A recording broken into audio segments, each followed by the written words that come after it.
This channel does not promote any violent, harmful, or illegal activities. All content provided by this channel is meant for an educational purpose only.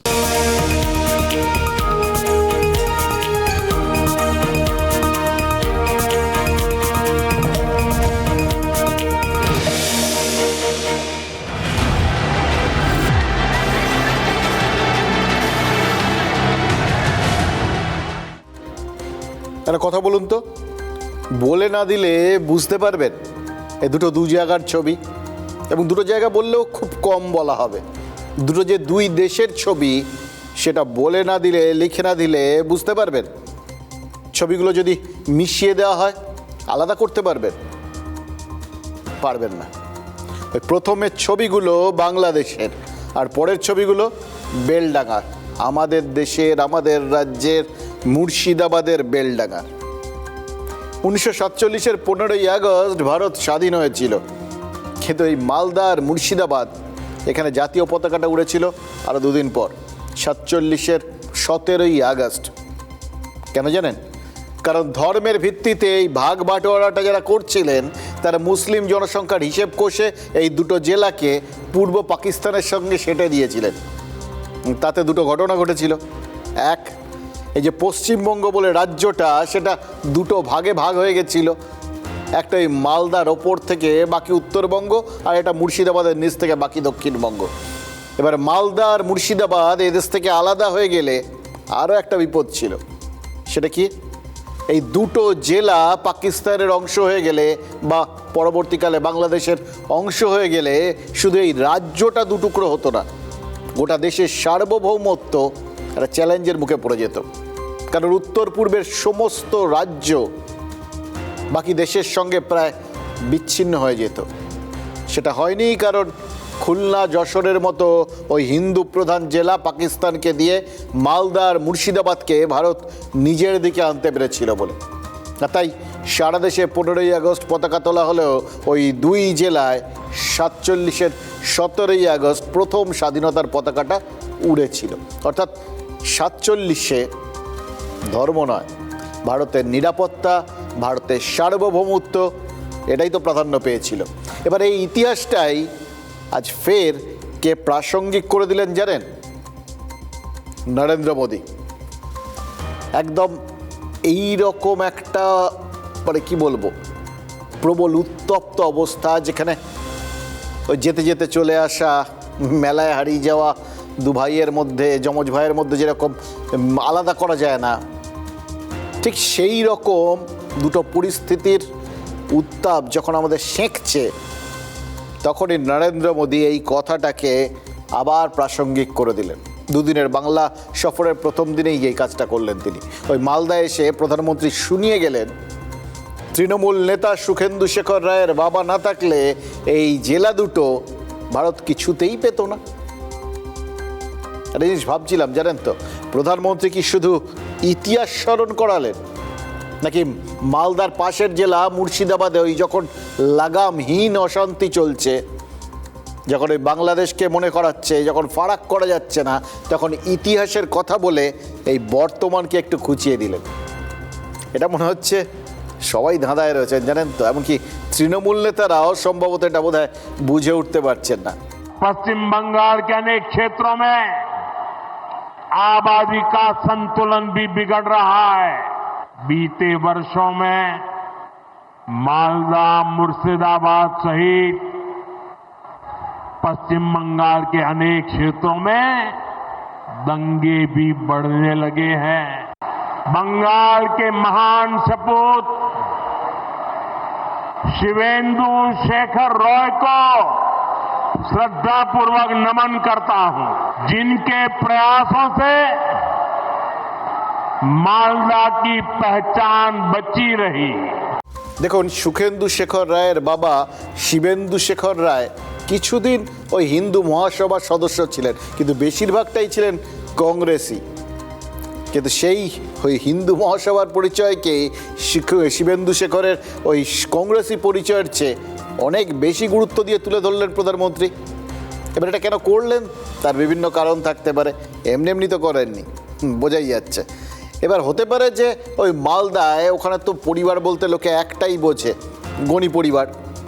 এবার সেই জায়গায় রায় পরিবারের গুরুত্ব যে কম নয় এটা তিনি হয়তো বোঝানোর চেষ্টা করলেন, এবং এইটা বলে বোঝানোর চেষ্টা করলেন যে যে পরিবারটা এতটা গুরুত্বপূর্ণ হয়ে উঠেছিল সেই পরিবারেরই যিনি সব থেকে উজ্জ্বল সদস্য, সেক্ষেত্রে তিনি সংঘ পরিবারের রাজনীতি করেছেন। এবার এটা ভাবতে পারেন যে এটা বলে প্রধানমন্ত্রী কংগ্রেসের ভোট ভাঙানোর চেষ্টা করলেন, কিন্তু সেটা আজকে গুরুত্বপূর্ণ নয়। গুরুত্বপূর্ণ হচ্ছে ওই কথার অংশটা, বাংলার জনবিন্যাস বদলাচ্ছে। তাই মালদা, মুর্শিদাবাদ সহ বাংলার বিভিন্ন প্রান্তে হিংসার ঘটনা বাড়ছে। এই প্রচারটা প্রধানমন্ত্রী যখন এই জনবিন্যাস বদলের কথাটা বলছেন, তখন মুর্শিদাবাদের মানুষকে কিন্তু শুনতে হচ্ছে এই জেলাটা কি আদৌ ভারতের অংশ?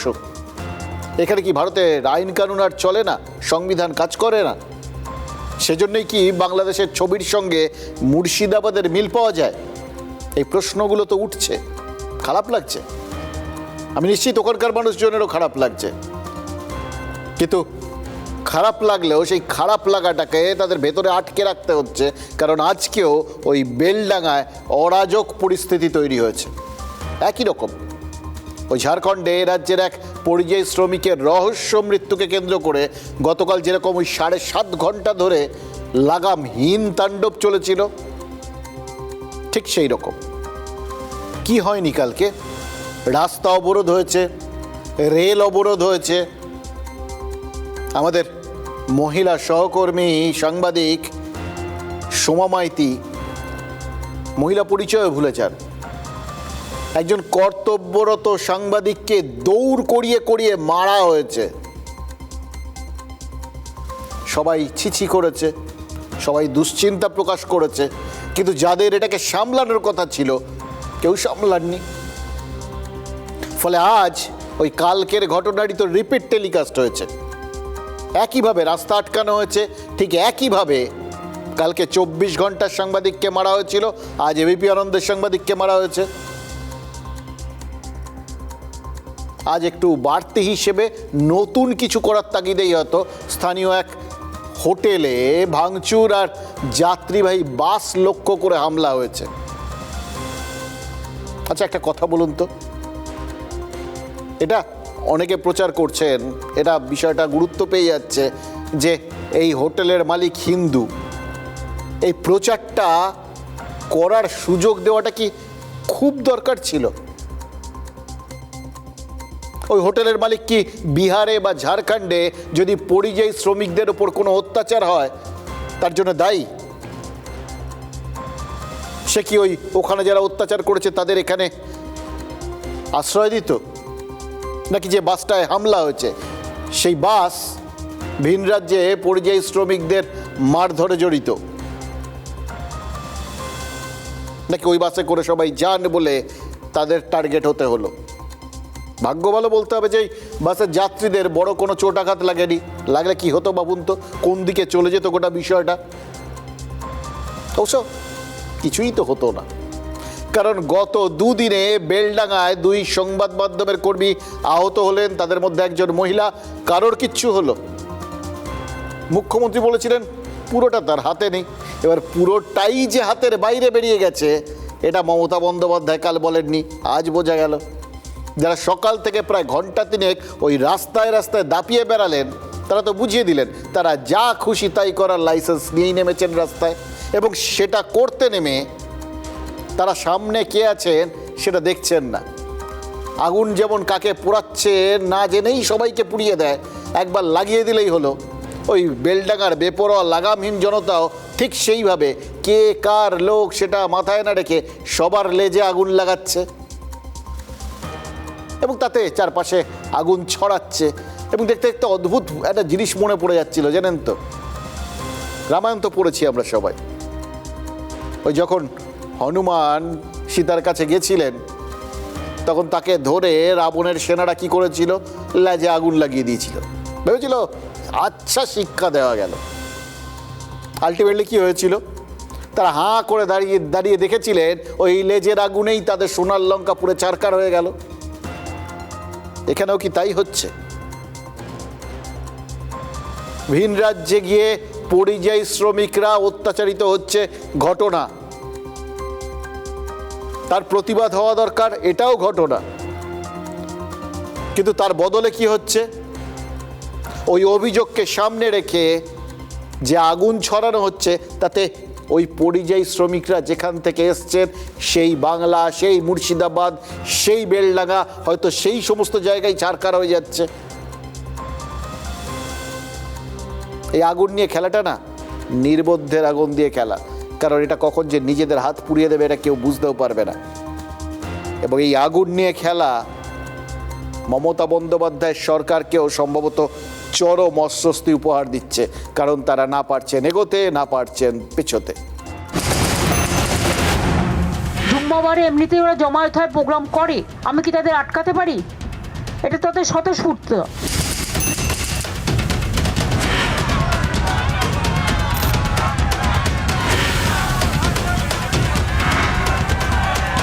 ঝুলছে 2 লক্ষ টাকা দেবো, একটা চাকরি দেবো। সে 2 লক্ষ টাকা কতদিন দিবে, চাকরি কতদিন দিবে? জয়নগরের ছেলেটাকে যে মারা গেল, আবার মেরেছে, হাজিপুরে মেরেছে, বিহারে।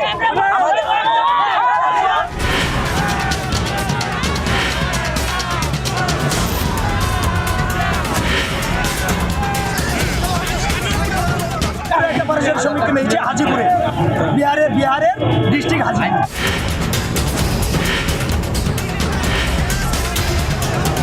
বাঙালি যে বিহারি আছে, উড়িয়া আছে, তারা 1 কোটিরও বেশি আছে। আমরা তো 30,000 40,000 আছি। তাদেরকে তাড়ি দেখ, আমরা বাঙালিরা বাংলায় করে খাবো।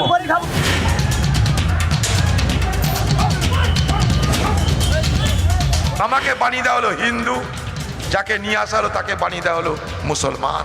ধর্মপ্রাণ মুসলমান সম্প্রদায়ের একটা অংশের মানুষ ভোট দিল, কোনো ভুল করেন তারা, বেশ করেছে, ভোট দিয়েছে।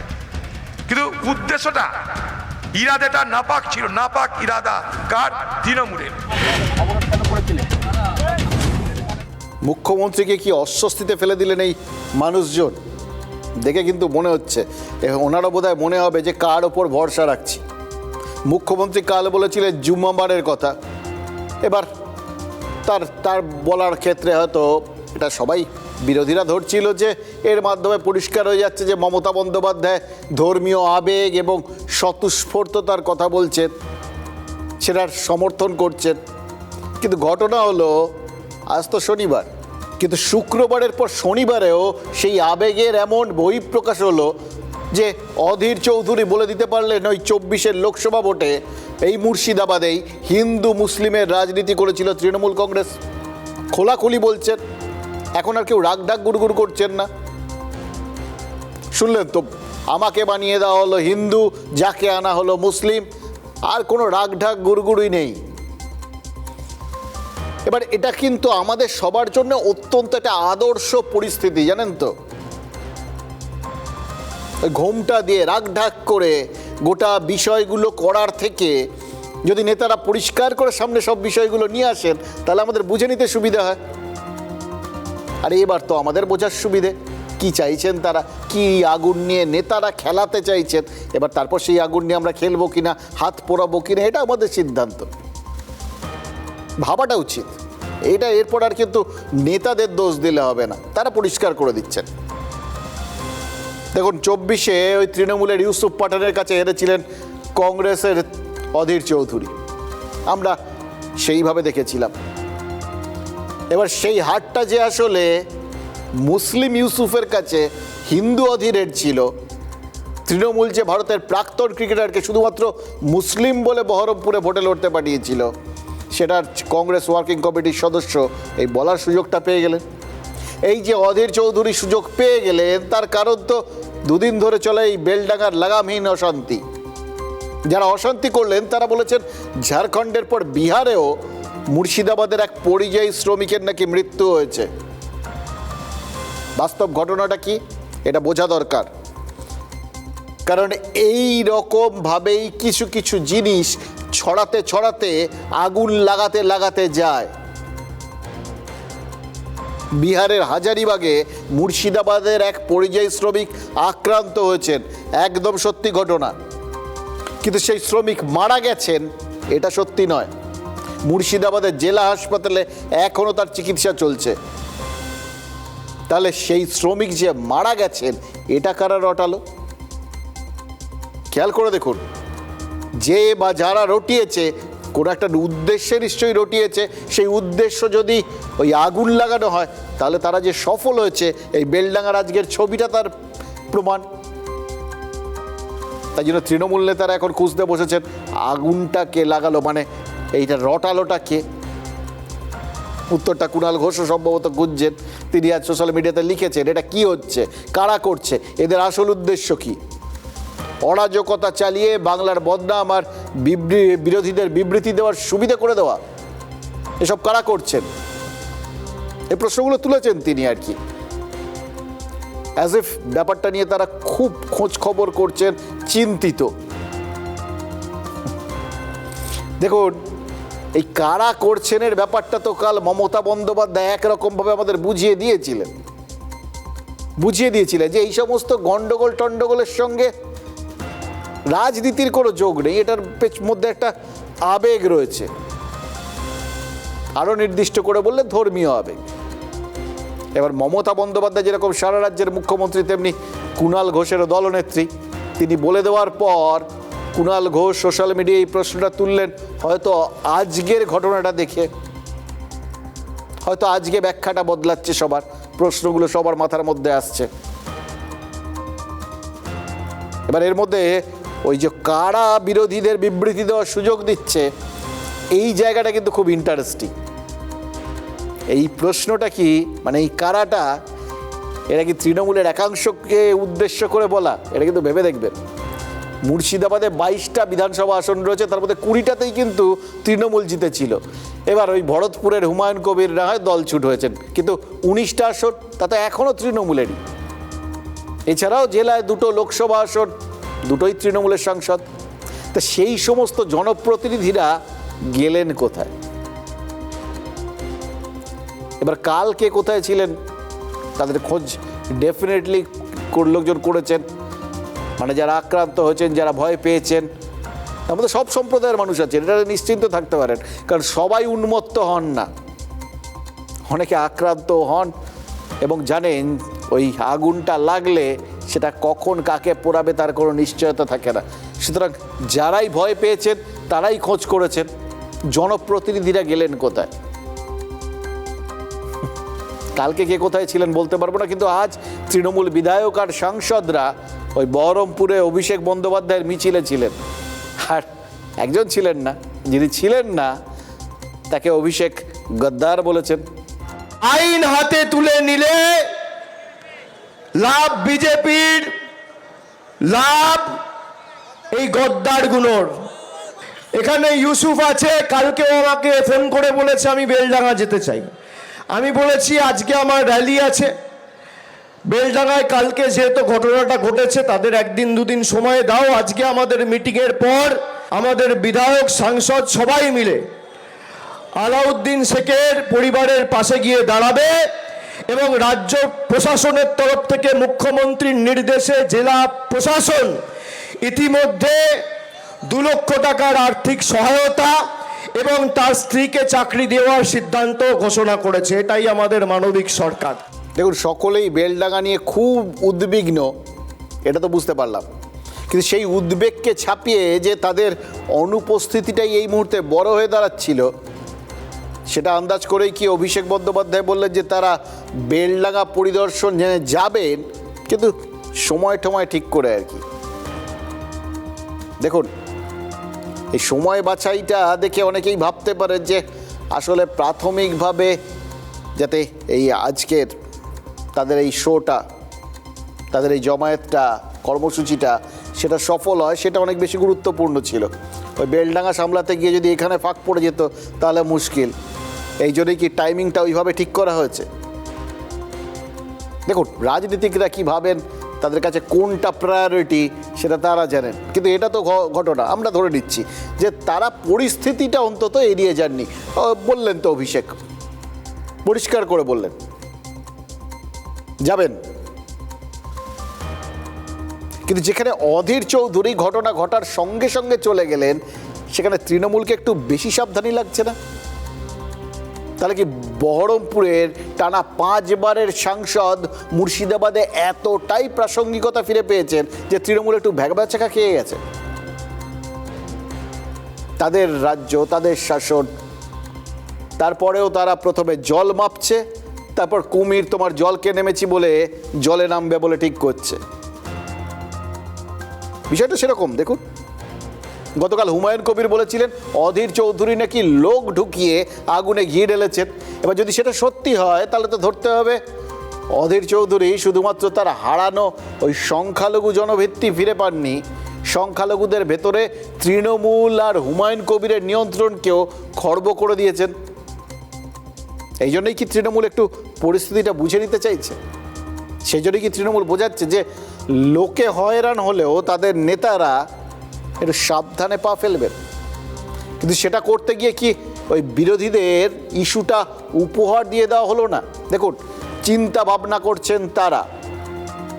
কুণাল ঘোষরা লিখছেন যে বিরোধীদের বলার সুযোগ কে করে দিচ্ছে, কিন্তু এই যে দেরিটা, এটা তো তৃণমূলই করছে। তাহলে এই বিরোধীদের ইস্যু উপহার দেওয়ার দায়িত্বটা তারা এড়িয়ে যেতে পারে? দেখুন, পশ্চিমবঙ্গটা কি ভারতের বাইরে? এখানে কি আইন শৃঙ্খলা বলে কিছু নেই? এই প্রশ্নগুলো তো বিজেপি নেতারা তোলার সুযোগ পেলেন এই দেরিটার জন্যে। আর শুধু তো মানে তোলা নয়, তারা ব্যাপারটাকে টেনে নিয়ে যাওয়ার সুযোগ পেয়ে যাচ্ছে। তারা বলছেন এই যে তৃণমূল শুধু বলে খালি খেলা হবে খেলা হবে, ওরা আসলে পশ্চিমবঙ্গকে নিয়ে ছেলে খেলা করছে।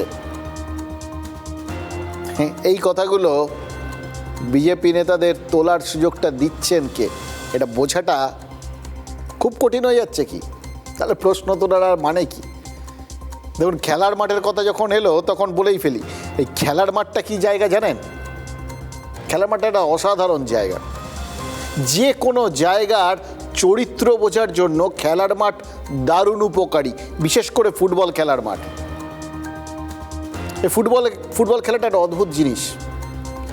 যে যে এলাকার মানুষ, সেই ভূপ্রকৃতিগত সেই চরিত্র একটা তাদের খেলার মধ্যে দিয়ে ফুটে ওঠে, জানেন তো?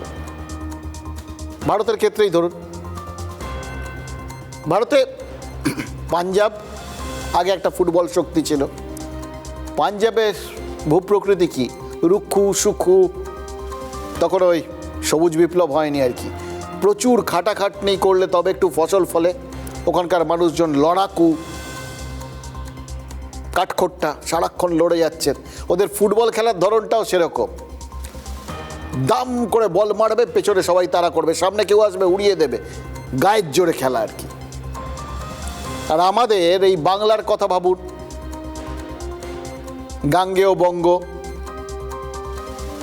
কি উর্বর জমি চারপাশে, একটু লাঙল চালালেই সুন্দর ফসল ফলে, নদীমাতৃক। তার ফলে আমাদের এই নিজেদের গ্রাসাচ্ছাদনের ব্যবস্থা করেও হাতে অনেক সময় ছিল আমাদের পূর্বপুরুষদের, সহজে ফসল ফলে, খাবার দাবার হয়ে গেল, ব্যাস, আর কি চাই। ফলে বাকি সময়টা সাংস্কৃতিক বিভিন্ন জিনিস, নরম সরম ব্যাপার, কবিতা, গান, শিল্প, এই ধরনের জিনিসে আমাদের পূর্বপুরুষরা তারা সময় দিতে পেরেছিলেন। ফলে বাঙালির খেলায় সেই শিল্পমণ্ডিত ব্যাপারটা ছিল। এটা কিন্তু খুব পরিষ্কার হয়ে যেত যখন ফুটবল মাঠে বাংলার সাথে পাঞ্জাবের খেলা হতো। এই কথাটা বললাম এই জন্যে, এই এখন আমাদের চারপাশটা যে একটা খেলার মাঠ হয়ে গেছে না, সেখানে বিভিন্ন জায়গার যে ছবিগুলো, সেই ছবিগুলো কিন্তু অদ্ভুতভাবে জায়গার চরিত্র বুঝিয়ে দিচ্ছে। আজকে ভোটের আগে বিভিন্ন রাজ্যের যে ছবি, এমনকি বিহারেরও যে শান্তিপূর্ণ ছবি, তার পাশে এই ভোট এলেই বিভিন্ন ধরনের যে এই বেলডাঙার মতো ছবিগুলো তৈরি হচ্ছে এখানে, তার থেকেই তো পরিষ্কার হয়ে যাচ্ছে এখন এখানকার চরিত্র কি হয়ে গেছে। বিজেপি তো এই ছবিটা দেখিয়ে বলবে এটাই বাংলা। এবার এটা বলার সুযোগটা বিজেপিকে কারা দিচ্ছে, সেটাও তো ভেবে দেখার বিষয়। দেখুন, প্রধানমন্ত্রীর ভাষণে আজ যেমন ওই জনবিন্যাস বদলের কথাটা এসছে, মুর্শিদাবাদে হিংসার কথাটা এসছে, তারপরে তো বেলডাঙ্গায় সাংবাদিক পেটানোর প্রসঙ্গ এসছে। যদিও মুর্শিদাবাদের পুলিশ সুপার বলেছেন যে সাংবাদিকদের জনতার আবেগ বুঝে কাজ করা উচিত। তারপরে তো এটা এত বড় একটা পরামর্শ দিয়েছেন। দেখুন, সংবাদ মাধ্যমের একজন হিসেবে বা এই চ্যানেলে এতজন সহকর্মীর দায়িত্ব যেহেতু আমার ওপর, ফলে সেই হিসেবে দু চারটে কথা তো বলতেই হয়, ধন্যবাদ দিতে হয় না তাকে? এত বড় আমাদের সহকর্মীদের বাঁচার একটা রাস্তা করে দিলেন। দেখুন, মমতা বন্দ্যোপাধ্যায়ের না হয় জনতার আবেগ নিয়ে মাথা ব্যথা থাকতে পারে, রাজনীতিগত কারণেই থাকতে পারে, কিন্তু পুলিশ যদি আবেগকে বেশি গুরুত্ব দেয় তাহলে আইন শৃঙ্খলাগুলো আর ঠিকঠাক থাকবে তো? এই যুক্তিটা খাটে কি? একজন সৈনিক যখন ওই যুদ্ধক্ষেত্রে নামে না, সে ভাবে না যে যদি কিছু হয়ে যায়। সাংবাদিকরাও যখন কাজ করতে নামেন তারা তাদের দায়িত্ব পালন করেন। সৈনিকরা তাদের দেশকে বাঁচাতে লড়াই করেন, আর সাংবাদিকরা তাদের পেটকে বাঁচাতে লড়াই করেন। এটা মাথায় রাখবে। তাগিদটা দুপক্ষেরই থাকে, একই রকম। এবং সাংবাদিকতার প্রথম কথাটা যেটা প্রত্যেক সাংবাদিককে বলে দিয়ে বুঝিয়ে দিয়ে সব সময় পাঠানো হয়, সাংবাদিকদের কাজ খবর করা, খবর হওয়া নয়। কেউ যেচে নিজেকে এই গন্ডগোলের মুখে নিয়ে গিয়ে আ बैल মুঝে মার বলে মানে লোকজনের সামনে, ষাঁড়ের সামনে লাল সালু দেখান না। এই কথাগুলো বলার কি মানে আছে বলুন তো? পরপর দুদিন দুজন সাংবাদিক মার খেলেন, তারপরেও একই কথা, এরকম পরামর্শ। একটা ঘটনা ঘটলে তো পরের দিন ভুলটাকে শুধরে নেওয়ার একটা চরম তাগিদ থাকে সবার মধ্যে। হতে পারে প্রথম দিন প্রস্তুতি ছিল না, দ্বিতীয় দিন, পরপর দুদিন যদি একইভাবে প্রস্তুতিহীনতা থাকে তাহলে তার দায়টা কার সেটা একটু ভেবে দেখা দরকার নয় কি? আজও তো ঘন্টা দুয়েক গোলমাল চলার পর তারপর পুলিশ পরিস্থিতি নিয়ন্ত্রণে নেমেছিল। পুলিশকে নামতে দেখে আমাদের প্রতিনিধি সহ বাকি সমস্ত সাংবাদিকরা ভরসা পেয়েছিলেন, অথচ দুদিনে যে দুই সাংবাদিক মার খেলেন তাদের ওপর আক্রমণ পুলিশের উপস্থিতিতেই তো হয়েছে বলে অভিযোগ উঠেছে। কালকে সোমা মার খেয়েছিল, সোমার সাথে কথা বলুন। সোমা দৌড়চ্ছিলেন, পেছনে উন্মত্ত জনতা দৌড়চ্ছিল, সোমা চারপাশের পুলিশকে বলছিলেন বাঁচান, আমাকে একটু রেস্কিউ করুন। করেননি তো। তারা কি জনতার আবেগ বুঝছিলেন? মনে হচ্ছিল জনতার আবেগ যেরকম আছে তাতে এই সাংবাদিককে, এই মহিলাকে এখন বাঁচালে নিজেদের গাড়িতে তুলে তাহলে তাদের অসুবিধা হয়ে যাবে, এই রকম আবেগ বুঝতে বলেছেন কি? দেখুন, আমার মনে হয় কি জানেন তো, এই যত এগুলো আসলে উনিও জানেন, উনি আস্তে আস্তে গোটা ব্যাপারটাকে এড়ানোর চেষ্টা করছেন। কারণ উনিও জানেন যেটা ভুল সেটা ভুল। একজন পুলিশ কর্মীরা যখন তারাও নামেন, তারাও যখন আক্রান্ত হন, তাদেরও পরিবার থাকে, তারাও দুশ্চিন্তা করেন। ফলে তারা একদম অসংবেদনশীল আমরা বিশ্বাস করি না, কিন্তু হয়তো তাদের হাত পা বাঁধা হয়ে যায়। তাহলে তো ওই কারা, ওই যেরকম তৃণমূল নেতারা খুঁজে বেড়াচ্ছেন কারা বিরোধীদের বলার সুযোগ দিয়ে ফেলছেন, তেমনি এই পুলিশ কর্তাদেরও ভাবা উচিত কারা তাদের হাত পা বেঁধে দিচ্ছে। তবে এরপরেও পুলিশ মনে করছে পুলিশের কাজ পুলিশ করেছে, কেন করেছে, কিভাবে করেছে সেটা হয়তো পুলিশের কথাতেই পরিষ্কার। হয়তো তারাও আবেগকে একটু গুরুত্ব দিয়েছে, হয়তো ভেবেছে যে ক্ষোভ জমেছে সেটা বেরিয়ে গেলে আপনা থেকেই বেলডাঙ্গা শান্ত হবে, সুতরাং পরিস্থিতি অনুধাবন করে পরিস্থিতি সামলানোর জন্য, মানে জোর করে সামলানোর থেকে আপসে সামলে যাওয়ার ওপরেই তারা বেশি ভরসা রেখেছেন। হতে পারে এটাই হয়তো অভিজ্ঞতা, এই অভিজ্ঞতা আমাদের নেই। बंगाल में परिवर्तन लाने की यहां के युवा साथियों और यहां की माताओं बहनों की बहुत बड़ी जिम्मेदारी है।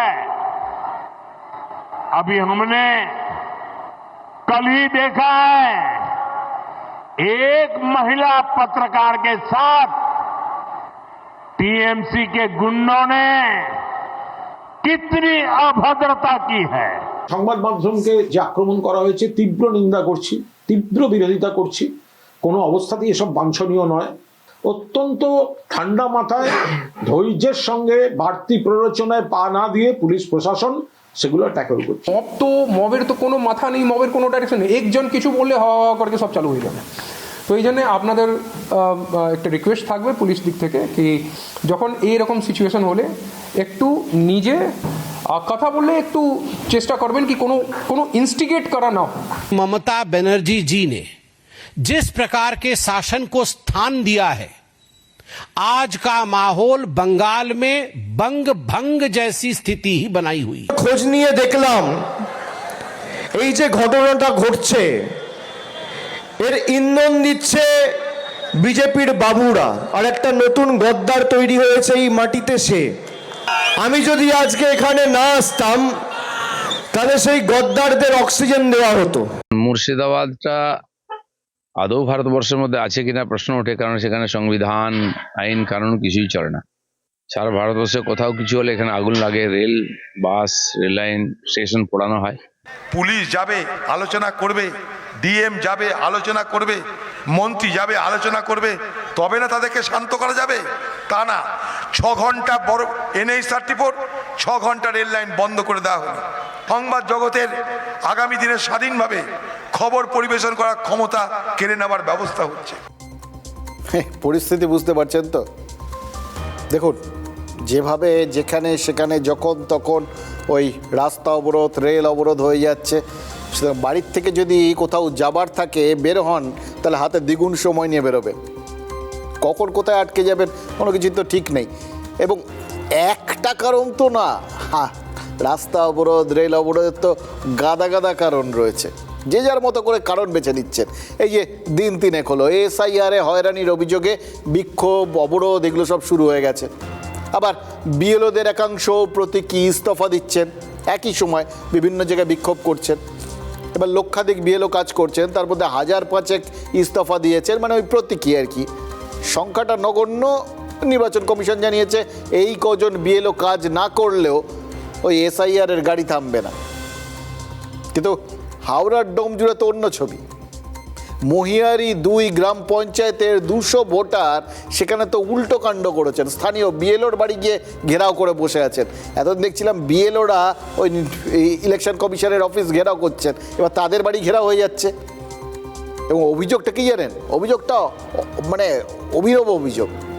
তাদের অভিযোগ হচ্ছে তাদের মানে প্রত্যেকের বাবার নামের জায়গায় ঠাকুরদার নাম লেখা হয়ে গেছে। এবার BLOর গাফিলতিতেই এরকম হয়েছে বলে ওই বিক্ষোভকারীদের অভিযোগ। এবং মজার ব্যাপার হচ্ছে BLO সেটা অস্বীকার করেননি, বলছেন ভুল হয়ে থাকতে পারে। আচ্ছা, কেউ তাকে শেখায়নি যে ভুল একবার হলে ভুল, কিন্তু বারবার হলে তা ইচ্ছাকৃত অর্থাৎ ক্রাইম বলে ধরা যেতে পারে।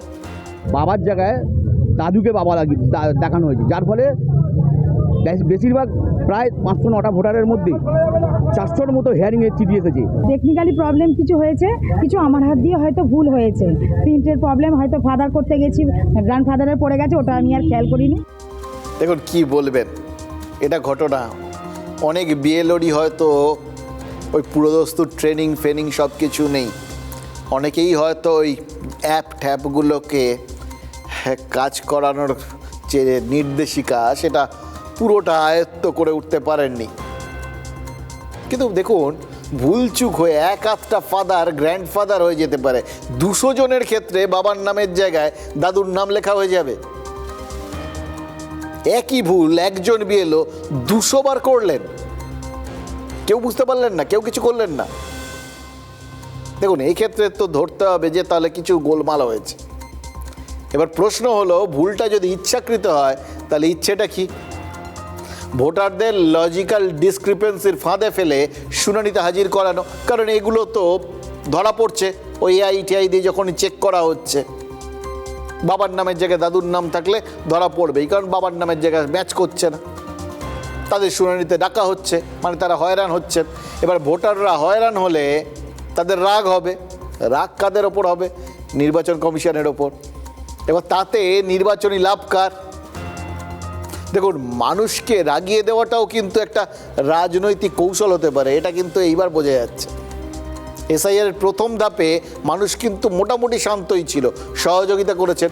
দিন 7 হলো, হঠাৎ দেখছি মানুষ রাখতে শুরু করেছেন। এবার দিকে দিকে বিক্ষোভ দেখে মনে হচ্ছে যে হঠাৎ কি হলো, এরকম জমি চষা হচ্ছে নাকি? আপাতত ভোটের ফসল বোনা হবে, পরে ভোটের সময় ফসল কাটা হবে, নাকি অন্যের লাঙল দেওয়া জমিতে কৌশলে নিজেদের বীজ ছড়িয়ে দেওয়া হচ্ছে? আবার এই চাষেরও কিন্তু আবার তারতম্য রয়েছে। বাকি রাজ্যে যা ফসল, মালদায় তাই ফল, কারণ মালদায় রাজ্যের আম বাগান। সেই আম বাগানে সব আম আর আমজাত পণ্যের বরাত দিয়েছিলেন মুখ্যমন্ত্রী মমতা বন্দ্যোপাধ্যায়। প্রধানমন্ত্রী নরেন্দ্র মোদী আজ মালদহে গিয়ে বুঝিয়ে দিলেন তারও আম চাই। মমতা বন্দ্যোপাধ্যায় যদি লক্ষ্মীর ভাণ্ডার দিয়ে থাকেন, মোদী দিলেন brand new Vande Bharat express. আর মালদা মুর্শিদাবাদ সহ সব জেলাকে বলবো, আপনারা আমাকে অ্যাসেম্বলিতে জিতিয়েছেন, আপনারা আমায় আমও দিয়েছেন, আমসত্ত্বও দিয়েছেন।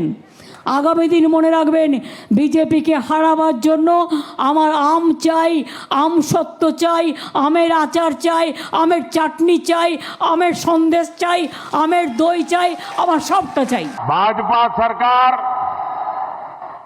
मालदा की मैंगो इकोनॉमी को नई ऊंचाई पर ले जाएगी। यहां सरकार बनने के बाद हम बंगाल में भी कोल्ड स्टोरेज जैसी सुविधाएं और बढ़ाएंगे। हम यहां के नौजवानों के लिए फूड प्रोसेसिंग सेक्टर में अवसर बढ़ाएंगे। নেতাদের গলার আওয়াজ তো দূর দূরান্তে ছড়িয়ে পড়ে। বুদ্ধদেব ভট্টাচার্যও কি কোথাও বসে শুনতে পেলেন নরেন্দ্র মোদী কি বলছেন? তার মুখে কি মৃদু হাসির রেখা ফুটে উঠল? দেখুন, বাংলার ফল প্রক্রিয়াকরণের কথা তো তার মুখেই প্রথম শুনেছিল শিক্ষিত বাঙালি। প্রত্যেক বছর পচে গিয়ে অনেক ফল আর ফসল নষ্ট হয়, তাই প্রক্রিয়াকরণ করে সেই ফল ফসল রক্ষা করার কথা বলেছিলেন তিনি। একটা নতুন শিল্প গড়ে উঠবে, এটা আশা করেছিলেন, স্বপ্ন দেখেছিলেন। আজ প্রধানমন্ত্রী নরেন্দ্র মোদী মালদহের মাটিতে দাঁড়িয়ে সেই একই কথা বললেন। আচ্ছা, বুদ্ধদেব ভট্টাচার্যের মুখে যদি স্মিত হাসি ফুটে থাকে, সেটা কি আরেকটু চওড়া হবে যখন দেখবেন বা দেখলেন মমতা বন্দ্যোপাধ্যায়ের বরাত দেওয়া আম অর্ডার করে দিলেন প্রধানমন্ত্রী? বামেরাও তো ভূমি সংস্কার করেছিল, ভাগ চাষির হাতে ফসলের অধিকার দিয়েছিল, ক্ষেত মজুরদের জমির পাট্টা দিয়েছিল। বামেরা যাদের ক্ষমতায়ন করিয়েছিল, সেই কৃষক সমাজই মমতা বন্দ্যোপাধ্যায়কে ক্ষমতা এনেছিল। এই যে উল্টো অফার দিলেন, মানে মমতা বন্দ্যোপাধ্যায় যেখানে বলে গেলেন যে মালদহ তাদের আমসত্ত্ব সব দিয়েছে, সেই মালদহের আম চাষিরা যদি নরেন্দ্র মোদীর অফারটা এবার মন দিয়ে শুনে থাকেন, যদি তাদের মনে ধরে, দেখুন পাল্টে যেতে কতক্ষণ লাগে। মন তো মানুষের। বামেদের সঙ্গে যা ঘটেছিল সেটা যদি তৃণমূলের সঙ্গে ঘটে, অবাক হওয়ার কিছু নেই, দোষ দেওয়া যাবে না তো। একবার যা ঘটে বারবার ঘটতেই পারে। প্রধানমন্ত্রী মালদার সভায় দাঁড়িয়ে তো এই পরিবর্তনের ডাকি দিলেন, এটাও কিন্তু একটা বৃত্ত সম্পূর্ণ হলো। খেয়াল করে দেখুন, 2014 সালে ব্রিগেডে দাঁড়িয়ে প্রধানমন্ত্রী নরেন্দ্র মোদী বলেছিলেন 2 হাতে লাড্ডুর কথা, এরপর 3-3টে লাড্ডুর কথা বলেন। রাষ্ট্রপতি ভবনে তখন একজন বাঙালি, প্রণব মুখোপাধ্যায়। মোদী হিসেব করেছিলেন সেটা বাঙালির হাতে একটা লাড্ডু। নবান্নে মমতা বন্দ্যোপাধ্যায় দ্বিতীয় লাড্ডু, এবং কেন্দ্রে নরেন্দ্র মোদী এলে বাঙালির তৃতীয় লাড্ডু হয়ে যাবে। এটাই তিনি হিসেব করে বাঙালিকে বুঝিয়েছিলেন। আজ মালদায় নরেন্দ্র মোদী কিন্তু অবাক করে দিয়েছেন। মমতা বন্দ্যোপাধ্যায়ের নাম তিনি মুখে আনবেন এটা প্রত্যাশিতই ছিল, কিন্তু তিনি যে কথাটা এতদিন ধরে বলে এসছেন বা এই ধরনের বিধানসভা ভোটের আগে যেটা বলাটাই স্বাভাবিক, সেই ডাবল ইঞ্জিন সরকারের কথা একবারও বললেন না। অথচ বিজেপি স্লোগানটা যে ত্যাগ করেছে তাও কিন্তু নয়। এই তো মহারাষ্ট্রের পুরো ভোটে বিজেপির নেতৃত্বে এনডিএ বিশাল জয় পেয়েছে। মুম্বাইয়ে প্রথমবার বিজেপির মেয়র কুর্সিতে বসতে চলেছেন। মহারাষ্ট্রের প্রায় সব পুরসভায় জয়ী এনডিএ। এবার এক্ষেত্রে কি প্রচার করা হচ্ছে? ট্রিপল ইঞ্জিন সরকার। নরেন্দ্র মোদী তো মালদার সভাতেও তৃপ্তির সঙ্গে মহারাষ্ট্রের জয়ের কথা বললেন, কিন্তু ওই ইঞ্জিনের প্রসঙ্গ তুললেনই না। ওই ইঞ্জিন একবার এখানে ব্রেক ফেল করেছিল বলে কি, যে অস্ত্র একবার ব্যর্থ হয়েছে তাকে আর আনা না, যা আনা হবে ব্র্যান্ড নিউ, এরকমই কি ভেবেছেন তারা? অথচ দেখুন বাংলার আশপাশের রাজ্যে যে বিজেপির সরকার রয়েছে তার উল্লেখও করেছেন, কিন্তু ইঞ্জিনের কথা নেই। রেলের উপহার নিয়ে মালদা এসছিলেন। বাংলার রেলে বিজেপির রাজনীতির ট্রেন ছোটাতে চান, সেটা স্পষ্ট। প্রশ্ন একটাই, সেই ট্রেন কি ইঞ্জিন ছাড়াই চলবে নাকি? बंगाल ने मुझे इतना प्यार दिया है साथियों, यहाँ के नौजवानों के उत्साह में, माताओं बहनों के जोश में मालदा की इस पहचान को और मजबूत बनाने का संकल्प देख रहा है। मैं बंगाल के बेहतर भविष्य के लिए असली परिवर्तन का विश्वास देख रहा हूं। मैं कहूंगा पाल्टानो दौड़कर, आप कहेंगे चाहे बीजेपी सरकार। बिहार चुनाव की जीत के बाद ही कह दिया था, मां गंगा के आशीर्वाद से अब बंगाल में भी বিকাশ কি গঙ্গা বহেগি। বিজেপির গঙ্গা যাত্রাটা কিন্তু বাংলাতে আর একবার হবে। इस बार बंगाल के लोग भी बीजेपी को भारी बहुमत से विजयी बनाएंगे। आज बंगाल को करीब आधा दर्जन नई ट्रेनें मिली है। বাংলায় রেল বিপ্লব মমতা বন্দ্যোপাধ্যায় করেছেন। यहाँ की टीएमसी सरकार बहुत ही निर्दयी है, बहुत ही निर्मम है। भाजपा के प्रत्येक कार्यकर्ता से कहूंगा, टीएमसी की गुंडागिर्दी अब बहुत दिन चलने वाली नहीं है। দেখুন 1974 সালের 18ই মে ছিল বুদ্ধ পূর্ণিমা। সেদিন প্রথম পরমাণু পরীক্ষা করিয়েছিলেন প্রধানমন্ত্রী ইন্দিরা গান্ধী। নাম কি ছিল? Operation smiling Buddha. 1998 সালে ওই বুদ্ধ পূর্ণিমার দিনেই ভারত দ্বিতীয় পরমাণু পরীক্ষাটা করে। কি নাম ছিল? অপারেশন শক্তি। খবরের কাগজে হেডলাইন কি হয়েছিল জানেন? বুদ্ধ স্মাইলড এগেইন, বুদ্ধ আবার হাসলেন। এই শব্দবন্ধটা ধার করবো ভাবছি। দেখুন মালদায় রেলের ডালি নিয়ে এসছেন প্রধানমন্ত্রী। 2009 সালে মমতা বন্দ্যোপাধ্যায় যখন রেলমন্ত্রী হন, তার পরের 2 বছর তো তিনি রেলের বন্যায় ভাসিয়ে দিয়েছিলেন বাংলাকে। আর বাম নেতারা প্রশ্ন তুলেছিলেন, পরিকাঠামোর উন্নয়ন না করে রেল উদ্বোধন করে গেলে একদিন পরিষেবাটা মুখ থুবড়ে পড়বে না তো? কিন্তু তখন জনমোহিনী রাজনীতির তোড়ে তাদের প্রশ্ন আর আশঙ্কা সব উড়ে গেছিল। যে রেল চালিয়ে বাংলায় বাম দুর্গ ধ্বংস করেছিলেন মমতা বন্দ্যোপাধ্যায়, সেই রেলই তো এখন তার ঘাস ফুলের বাগানের বাইরে দাঁড়িয়ে হুইসেল দিচ্ছে। তার ছিল দুরন্ত এক্সপ্রেস, মোদির বন্দে ভারত এক্সপ্রেস। আর শুধু কি রেল, প্রথম ইউপিএ সরকারের আমলে লোকসভায় দাঁড়িয়ে স্পিকারের চেয়ারের দিকে কাগজ ছুড়ে দিয়েছিলেন মমতা বন্দ্যোপাধ্যায়। অভিযোগ কি ছিল? অনুপ্রবেশ নিয়ে। সেখানেও ওই ভোটারদের মধ্যে অনুপ্রবেশকারীর অনুপ্রবেশ নিয়েই তার মূল অভিযোগটা ছিল। আজকে দেখুন সেই অনুপ্রবেশই আজ বিজেপির হাতিয়ার। একসময় মতুয়া সমাজকে সংগঠিত ভোট ব্যাংক হিসেবে আবিষ্কার করেছিলেন মমতা বন্দ্যোপাধ্যায়। সেই মতুয়া সমাজ 2019 থেকে অনেকটাই বিজেপিকে ভোট দিয়ে এসছে। 1,80,00,000 ভোটারের একটা বড় অংশ পদ্মফুলের বোতাম টিপেছে। বাংলায় যে 38% ভোটের স্তম্ভে বিজেপি দাঁড়িয়ে রয়েছে, তার একটা বড় শক্তি কিন্তু এই মতুয়ারাই। 2019 থেকে এই মতুয়া ভোটটা নিয়ে টানাটানি চলছে। এবার এসআইআরে হয়রানির কথাটা মাথায় ঢুকিয়ে মতুয়া ভোটকে বিজেপি বিরোধীতে করে দিতে চাইছে তৃণমূল, এটা দেখাই যাচ্ছে। আর পাল্টা বিজেপি কি চাইছে? সিএতে নাগরিকত্ব দেওয়ার কথা বলে পুরো মতুয়া সমাজকে একজোট করতে। এবার কার কথায় মতুয়ারা বেশি বিশ্বাস করবেন, সেটা অবশ্য তাদের অনেক ভাবনা চিন্তার বিষয়।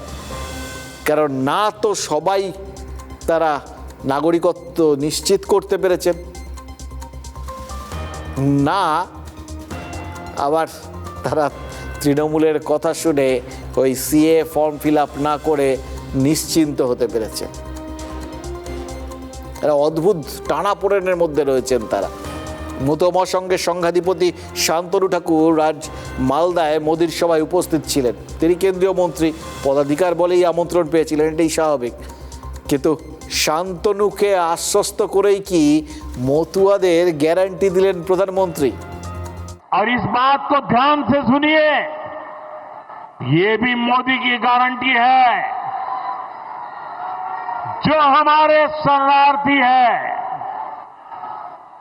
जो मতুয়া नाम शूद्र समुदाय के लोग हैं, जो पड़ोसी देशों में धर्म के आधार पर होने वाली हिंसा से बचने के लिए यहां आए हैं, उन्हें डरने की कोई जरूरत नहीं है। বিপুল সংখ্যক মতুয়া এবং সাধারণ মানুষ সংকটে রয়েছেন। নির্দিষ্ট কোনো সমাধান, নির্দিষ্ট কোনো বিজ্ঞপ্তি, এগুলো কিন্তু সরকার বা ইলেকশন কমিশন জারি করছে না।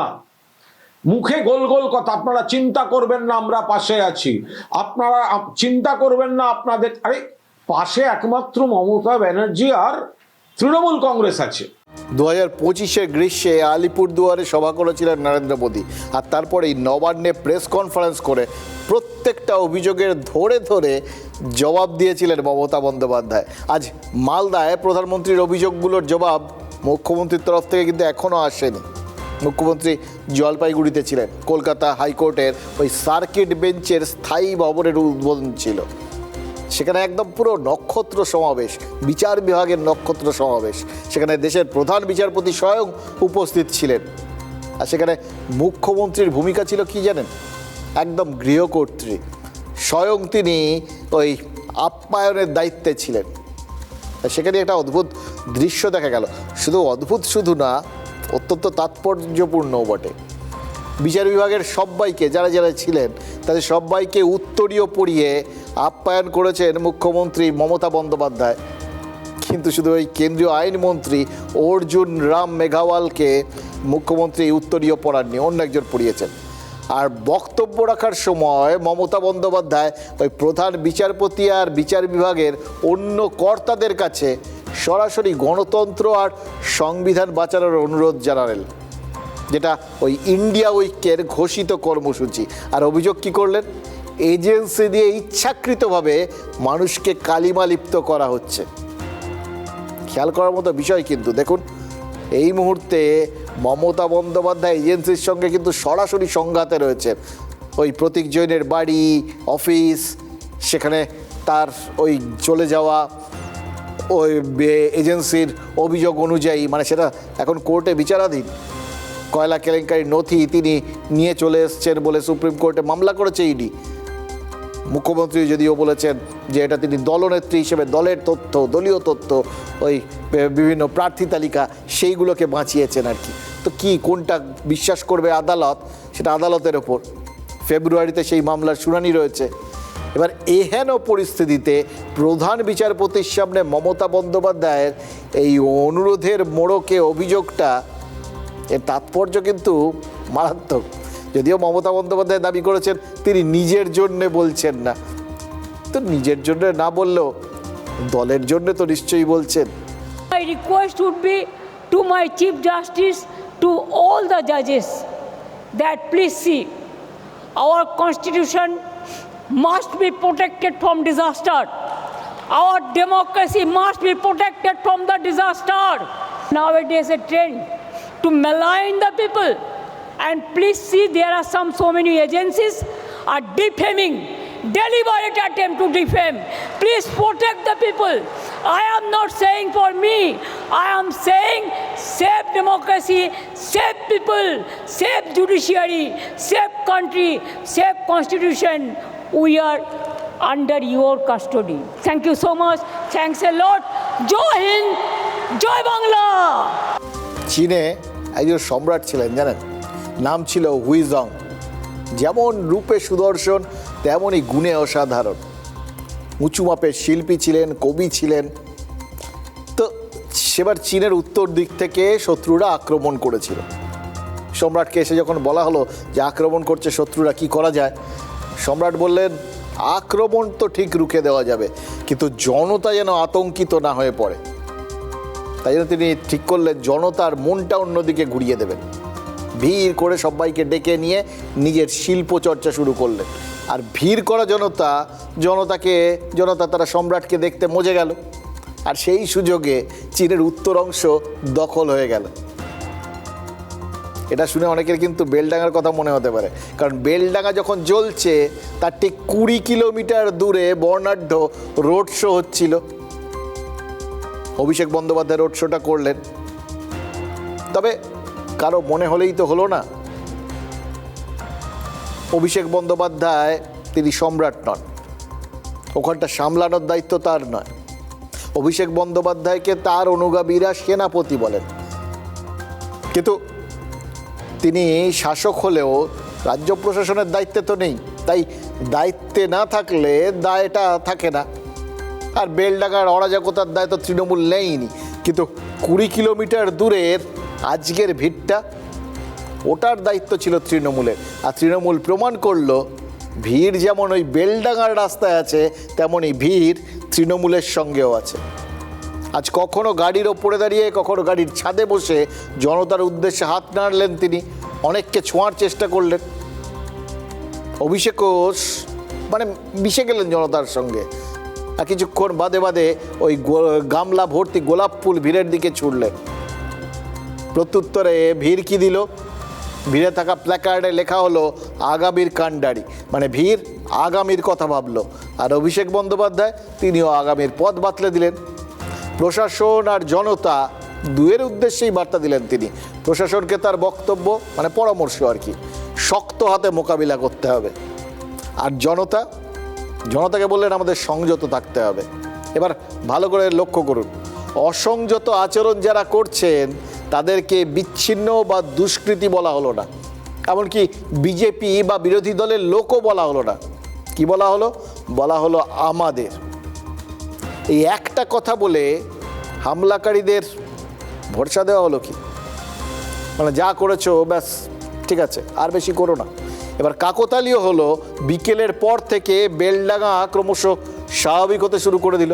এবার অভিষেক বলেছেন প্ররোচনা দিলেও উত্তেজিত হবেন না, তাতে বিজেপির হাত শক্ত হবে। অর্থাৎ মুর্শিদাবাদে ব্যাক টু ব্যাক দুবার গিয়ে অভিষেক দুটো বিষয় বুঝিয়ে দিলেন। এক, তিনি আসলে মুর্শিদাবাদের জমিকে শক্তপোক্ত করার লক্ষ্যে এগোচ্ছেন। আর দুই, তিনি প্রশাসনকে যেরকম শক্ত হতে বলেছেন, তেমনি বিশৃঙ্খলাকারীদের মধ্যে যাতে নিজেদের লোকজন ঢুকে না পড়েন সেই জন্য নিজেদের লোক বলে সতর্ক করেছেন আর কি। মানে এটা শুনে কারোর মনে হতে পারে এটা তো অনেকটা ওই গৃহস্থকে সজাগ থাকতে বলে চোরকে চুরি করতে বলার মতো বিষয়। অবশ্য কে কি মনে করলো না করলো রাজনীতির তাতে কি আসে যায়, ওই ভিড়টা সঙ্গে থাকলেই হলো। দলীয়ভাবে প্রশাসনের কাছে অনুরোধ করবো এর বিরুদ্ধে যারা দায়ী তার বিরুদ্ধে আপনারা ব্যবস্থা নেবেন। এই ঘটনাকে তৃণমূল কংগ্রেসের কেউ সমর্থন করে না, কিন্তু আমাদের সংযত থাকতে হবে। কেউ একটা উস্কে দিল, তার কথা শুনে যদি আইন নিজের হাতে তুলে নি, তাহলে আখেরে লাভ কিন্তু বিজেপির।